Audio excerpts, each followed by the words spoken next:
Welcome to StudyIQ. I am Prashant Mamane, and today we are going to talk about, will Catalonia secede from Spain?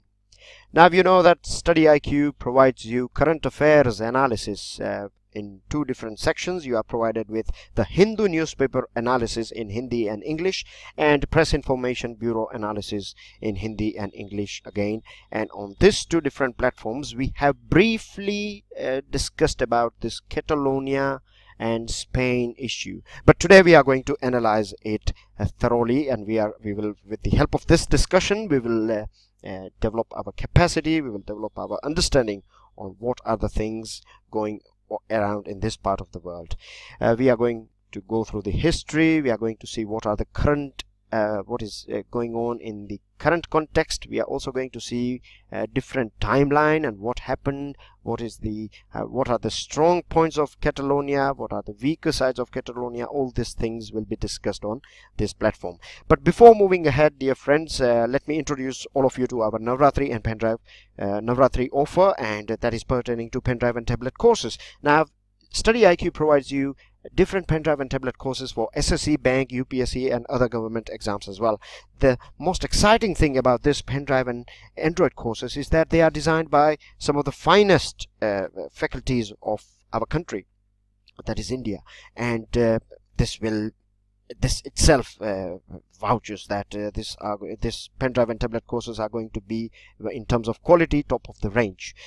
Now on Navratri we are providing 30% discount on all our pendrive and tablet courses. So if you don't have one, I would reckon all of you to get it as soon as possible. And if you have any further question or queries in your mind regarding this pendrive and tablet courses, then all you have to do is give us a call on this number.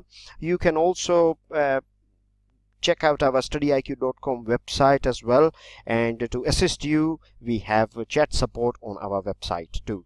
Right, so let's crack on. And the picture that you can see on your screen is of Jose Ortega y Gasset.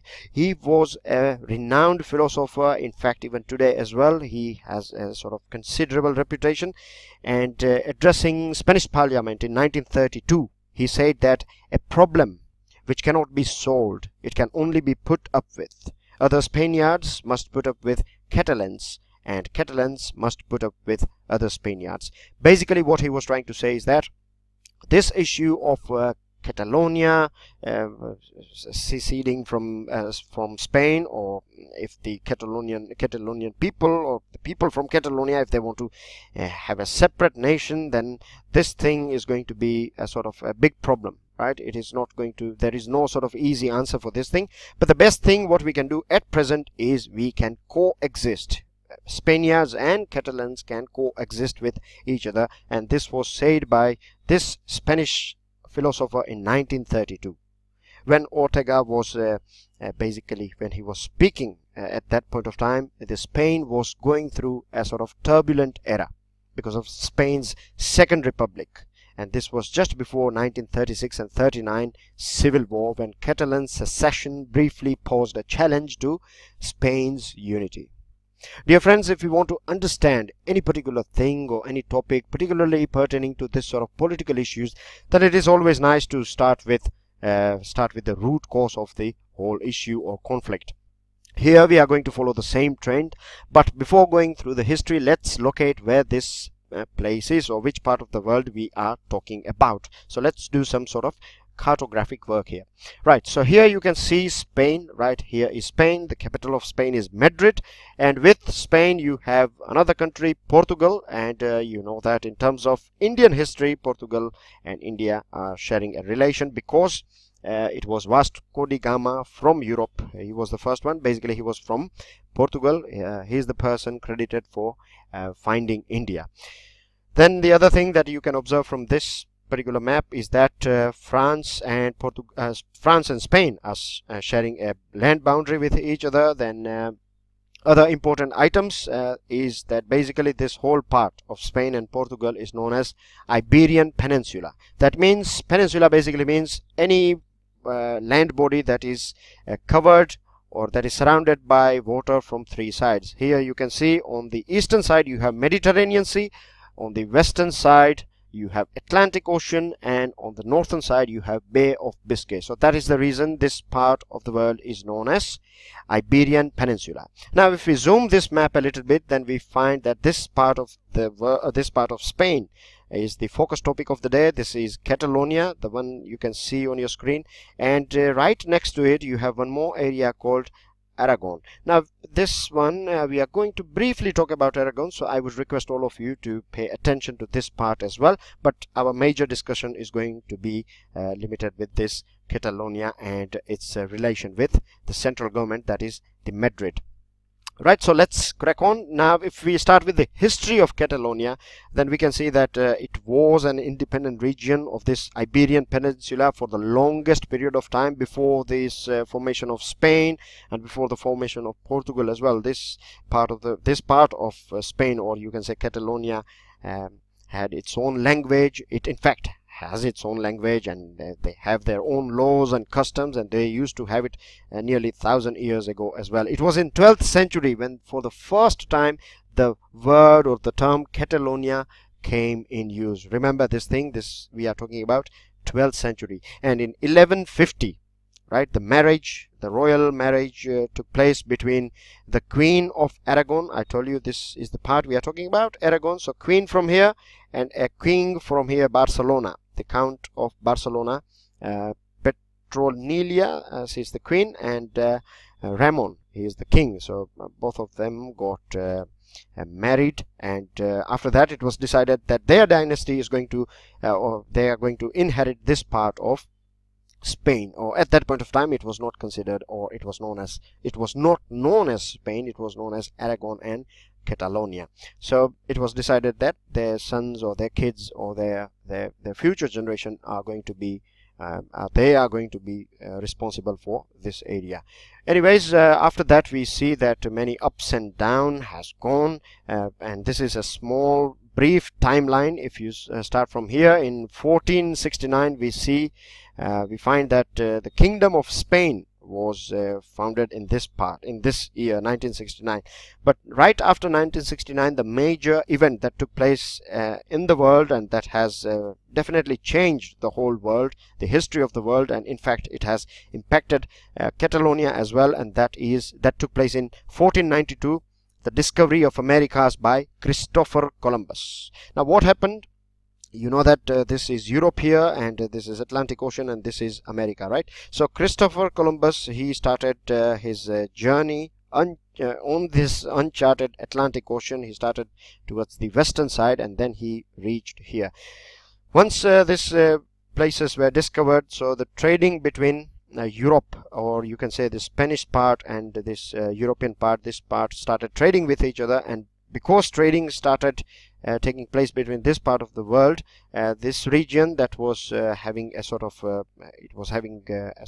upper hand in this Mediterranean part. This Catalonia was famous for its trading. It was a sort of naval power as well, and because of this trading and naval power, it used to trade with many countries around this Mediterranean, and it was economically rich, and because it was economically rich, it was also a bit of stronger in terms of politics as well. But after this discovery of Americas, the things started moving on this side, and after that we can see a little bit, or you can say that this was an era from which the Catalonia's economy and political importance started declining. Now if we go through the other important events that took place in 1640 to 52, there was a Reapers War. Then in 1705 and 14 you have we find that the suppression of its parliament, Catalonian parliament, and traditional liberties were suppressed in this part. Then in 1716 we find that their legal system was also dismantled. They had their own, as I told you, their laws and justice system, so this was also dismantled by the Spanish government. Then Napoleon came in. He took over this part of Catalonia for a very brief period of time, but later on it was again taken over by the Spanish kingdom. Then there happened a couple of wars, and in 19th century this part, Catalonia, started industrializing, and with industrialization, jobs created. This Barcelona and all these cities started growing and expanding. Urbanization started taking place in Barcelona, and people started getting work in factories and other areas, and this was a basically shift. This was a sort of a period of radical change that was going on in Catalonia. Later on, most important event that took place is that from 1469 to 1931 it was a monarchy, but in 1931 Spain became a republic country, right?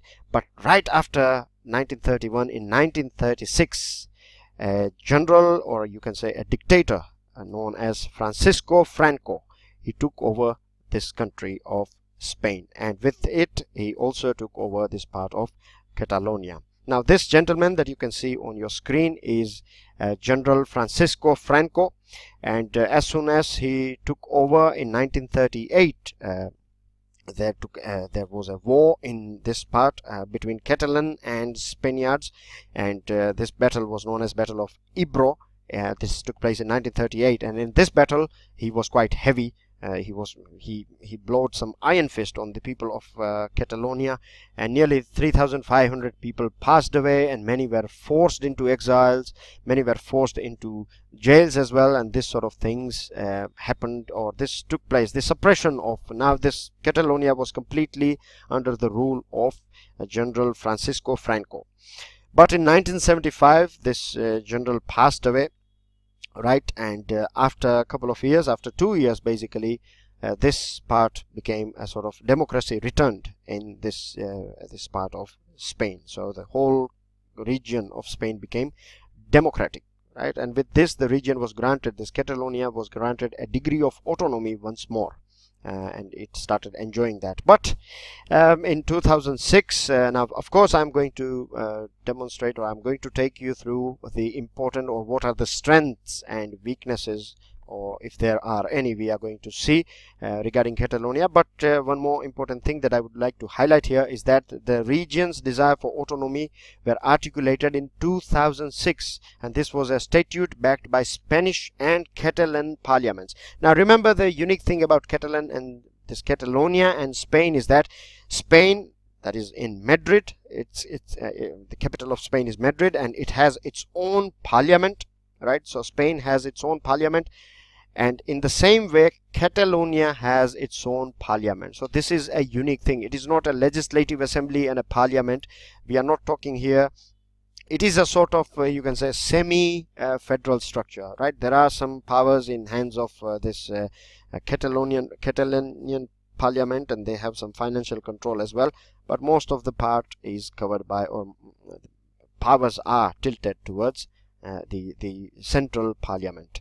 And 4 years later, after this 2006, when this agreement was signed between the Spanish and Catalan parliament, it was the constitutional court, or you can say the highest court of Spain, in 2010 it declared this thing as illegal. It struck down this agreement between Catalan and Spanish. Now let's see how strong is Catalonia, or where exactly it is standing at present.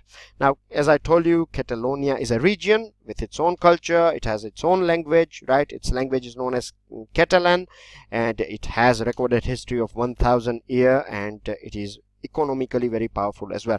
In terms of population, if you see, then it has approx 7.5 million population.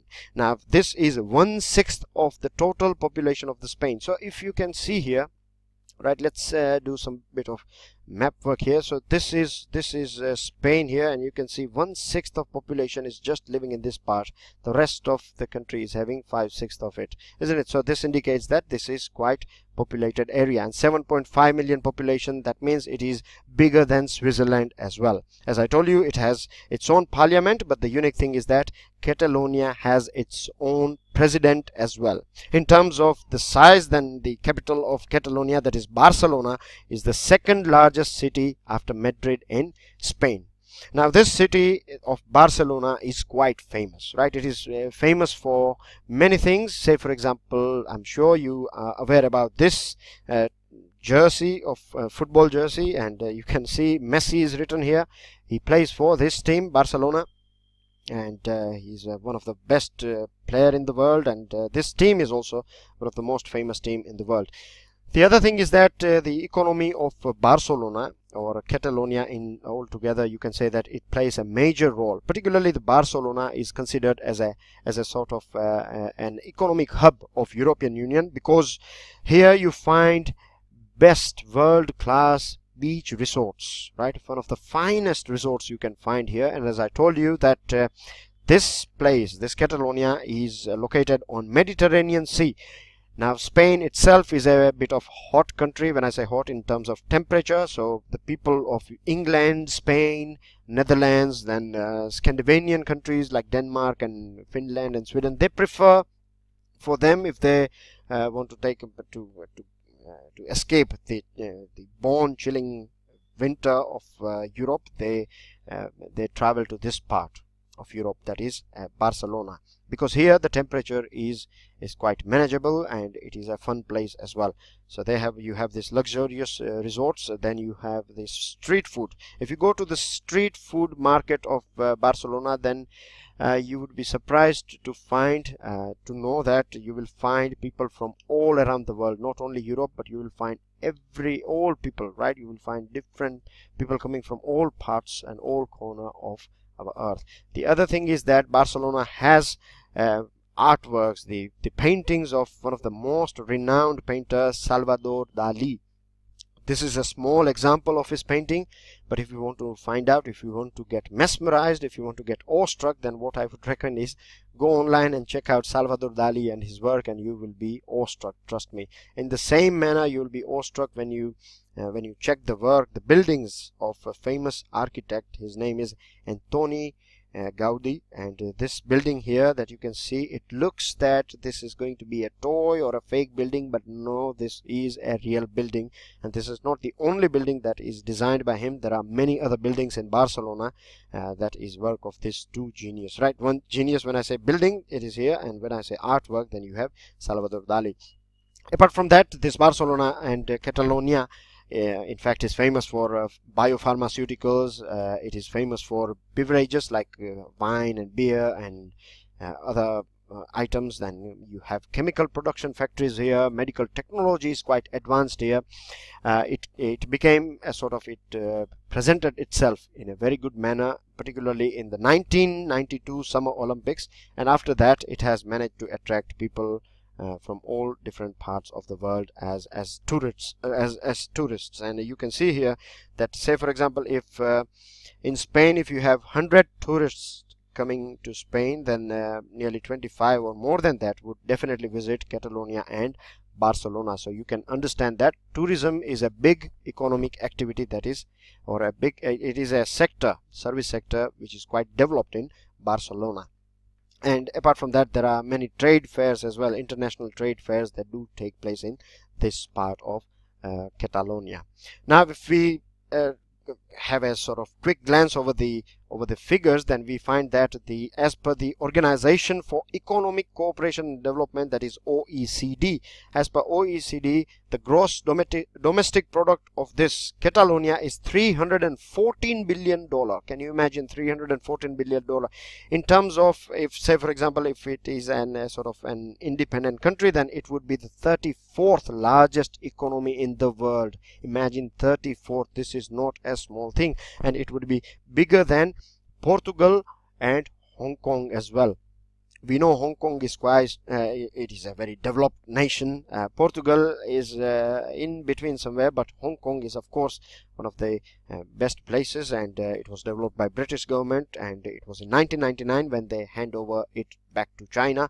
But it is a highly developed country, or this place, Hong Kong is quite highly developed, and the living standards are quite high. But then as well, this Catalonia can surpass it. The other thing is that nearly 19%, the figure here is 18.8%, but roughly we can say that 19% of Spanish GDP comes from this part of Catalonia. So you can imagine that the rest of the Spanish economy is 80%.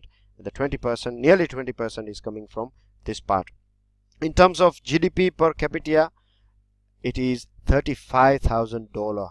Can you imagine? This will make it richer than South Korea. Now South Korea is a developed nation, isn't it? We know about Samsung, LG, then you have Hyundai and other brands as well that are more likely apparently ruling over different parts of the world, isn't it? And then as well you can see that it can easily surpass it. It can surpass Israel in terms of GDP per capita and Italy as well. So this area, we can say that it is a very economically, it is a very strong area. And in terms of Scotland's contribution to United Kingdom, now United Kingdom is basically formed of 4 different kingdoms. You have Scotland, England, Wales, and you have Northern Ireland.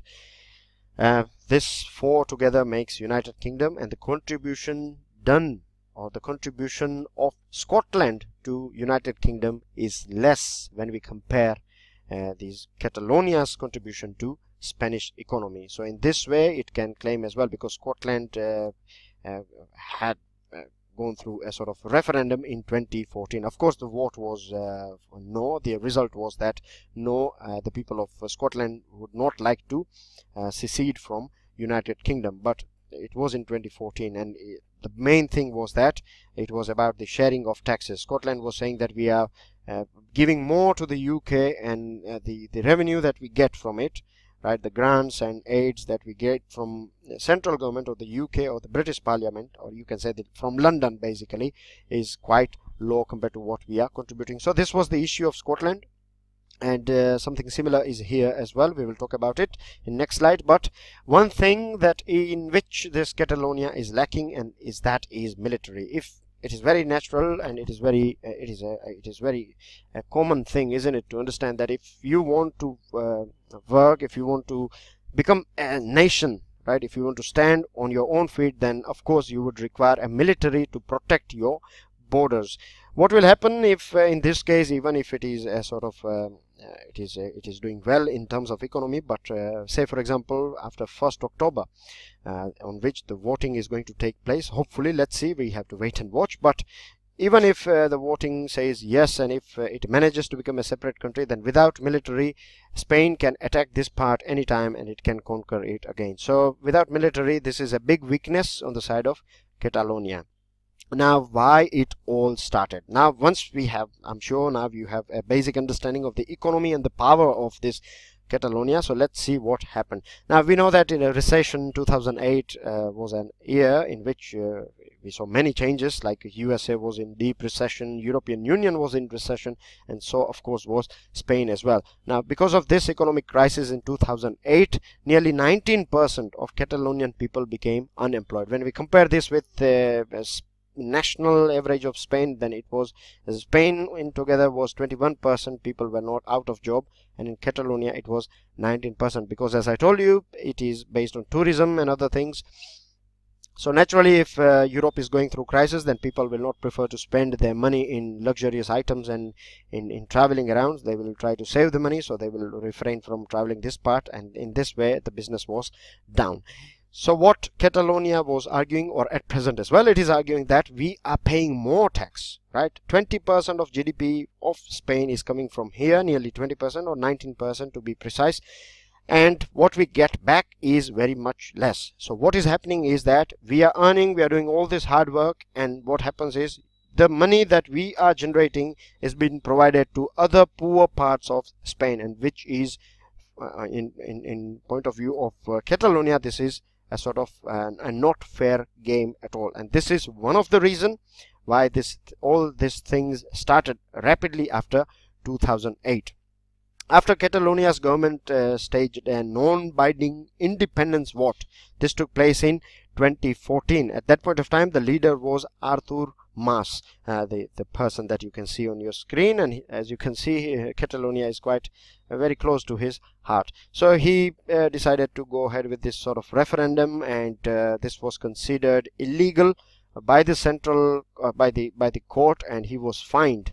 Right, the court fined him $39,000 penalty, and he was also banned for 2 years from holding any sort of public office. Now this was a sort of big trigger. It worked as this whole situation of this conducting of this non-binding independence vote, and the heavy hand of the courts. This basically worked as a trigger, and many people at that point of time came out on the street. Millions turned up in the street to show their protest regarding the things that were going on. But in 2015, this was again a turning point in the history of Catalonia, because it was for the first time the separatist party, right? The separatist party so far were not able to win this parliamentary election, but now in 2015 they managed to win this election. This election was considered legal as well by the Spanish government, so there was nothing that Spanish government can do. When they came into power, then again this whole thing, because it was run by a separatist party, so naturally the main agenda was to bifurcate this Catalonia from Spain. What happened in 2014, which is something similar, is going to take place in the 1st October as well, right? Upcoming referendum is going to take place in, hopefully, we don't know yet, because we at the present when we are talking, it is 25th, isn't it? 25th of September. So we have like a few days to go. We will find out. So 1st October 2017, there is going to be a referendum. People will be asked whether you want to stay, or do you want Catalonia to stay with Spain, or do you want Catalonia to bifurcate or secede from Spain. So something similar took place in 2014, and what happened at that point of time? At that point of time, there were like 5.4 million potential voters, but only 2.2, less than half, turned out to vote, and out of that 2.2 million, nearly 80% said that they want to bifurcate. Now the thing here is that I'll give you a small example. Say for example, you have 100 people who are eligible to vote in Catalonia, and out of this 100 people, say for example, only 45 turns up to vote, and out of that 45 you have 40 people saying that okay, yes, we want to secede. This is not fair as well for the Spain as well, isn't it? And what government is saying at present, or the leaders of Catalonia, what they are saying, that even if 30%, right, in this example you can say that if they have 100 people, if 45 turn up, and out of this 45, of course you know that we need somewhere around 23, isn't it, 23 people to say yes, and even if we have this 23 people saying yes, then as well the leaders are saying that we will bifurcate, we will secede from Spain. So this is not fair for Spain, this is not fair for the people who are saying no, and of course for those people as well who have not turned up, because it should be conducted through a proper democratic manner, isn't it? So but while independence was approved in 2014 ballot measures, right, this one again this Spanish government was quite high, and the government was also not happy about the things that took place here. But anyways, we know that what happened in 2015, and separatists came into power. Now if we go through the year of 2017, then we find that the legislature of Spain's northeastern area, that is Catalonia, they passed a law, and they decided that on 1st October they are going for a vote to decide whether we want to stay with it or we want to get out. And as I told you that there is going to be two options, yes or no, and they have said that if whatever the outcome is, we are going to. So in fact, this Catalonian people are saying enough is enough. It has been 1,000 years, there has been many years we have lived under dictatorship and iron-fisted hands of this Francisco as well, but now we are no more ready to stay with Spain. But in the same way, this what happened earlier, in the same fashion, the Spanish Constitutional Court has declared this October 1st decision of voting as illegal. It has said that the law that is passed by the Catalonia Parliament is illegal, and again the central government, who is run by this Prime Minister Mariano Rajoy, he has also said that he has threatened that he will invoke Article 155. That means when he invokes this Article 155 of the Constitution of Spain, he can have extraordinary powers and he can prevent this sort of referendum. And he has clearly stated in public that he has said that this sort of referendum on that is decided to that is going to take place on 1st October will never happen. It won't happen. He has clearly stated that. And 5 days ago, that is on 20th September 2017, he has declared emergency as well. So what we can see here is that the more this government is trying to repress, the more people are coming out, isn't it? Mariano Rajoy's pressure tactics are not working. In fact, it is working as a fuel to the fire. And what they have done so far is that they have captured 10 million ballots of referendum, right? This Spanish Prime Minister's government has seized this 10 million ballots. They have prisoned this deputy vice president of Catalonia, and they have raided many places, including the economy, foreign affairs, telecom, social affairs, and presidency buildings as well. And they have captured many items. They have captured many pamphlet papers and other items, and more than 700 Catalan mayors are also arrested, and they are kept under a sort of house arrest. So this thing, the way they are doing, the way they are blocking, and the way they are choking this sort of voice of Catalonian people is not going to be fine for the European democracy as well, because we know that Europe is famous for, right, it is considered as a birthplace of democracy, because if we go back to the history of ancient Greek, then we find that democracy, of course, it was not as mature as we have it today, but it was there. Democracy was practiced in Greek, and the word itself, democracy, comes from a Greek word. And we all know about French Revolution that took place in 1785.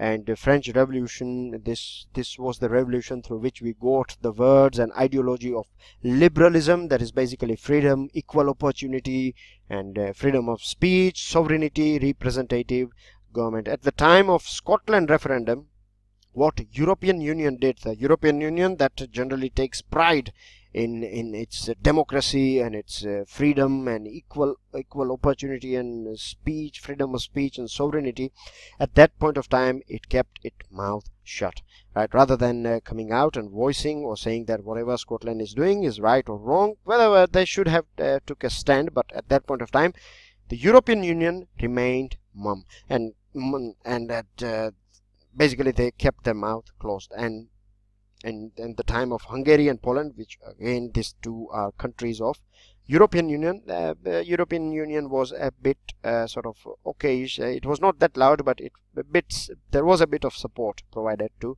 the democratic freedoms or the movement that took place in Hungary and Poland. So at this point of time, it should European Union should try to find a sort of democratic solution for the issues that are going between Catalonia and Spain. And concluding this thing, and we have to wait and watch, of course, but I'm sure that we know many things about this part of the world because we have thoroughly analyzed it, starting from its history, geography, its economy, right, in terms of military as well, how the things are going on. We have checked out the political situation. So what we can say is that basically we know that many people are in Catalonia the people who did not turn out to vote, and there are many people who said they want to stay with Spain. Because they want to stay with European Union. So what the best thing that the Spanish government can do is rather than blocking or rather than choking democracy and the voice of the people of Catalonia, they can allow them to conduct this voting, and once it is done, then the result will speak for itself. At present, it looks like if the government is going to push the people of Catalonia, then of course the things may change, but at present it looks like things are going to be in favor of Spain. Again, it is a sort of referendum. It is the 1st of October that is a sort of judgment day that will decide what is going to be the outcome of this issue. I'm sure, dear friends, with the help of this discussion, you might have I'm sure you have learned many things in a sort of in-depth fashion. I believe this discussion will help you to understand many different things regarding Spain, and not only Spain, but when you will study about other issues as well, at that point of time as well, you will have a sort of a basic thing or a sort of capacity in your mind regarding the things, how things takes place in different part of world. Again, I would like to remind all of you to about 29th September. This is the last day for the 30% discount on this pen drive courses, so do order it as soon as possible. If you want to download this lecture, then what you have to do is check out our StudyIQ.com website. Over there you will find a download section. Go there and you can download it, or you can check out the description of this video. You will find a link of our Telegram channel. Join our Telegram channel, and this will be supplied on this platform as well. Do not forget to subscribe to our YouTube channel, share this video with your friends, family and other people on your social networking site. Pass us your valuable comment and give us your like if you have enjoyed or learned many things out of this video. With this, I, Prashant Mawani, would like to take your permission to say goodbye to you. I'll see you all soon. Till then, enjoy. Goodbye.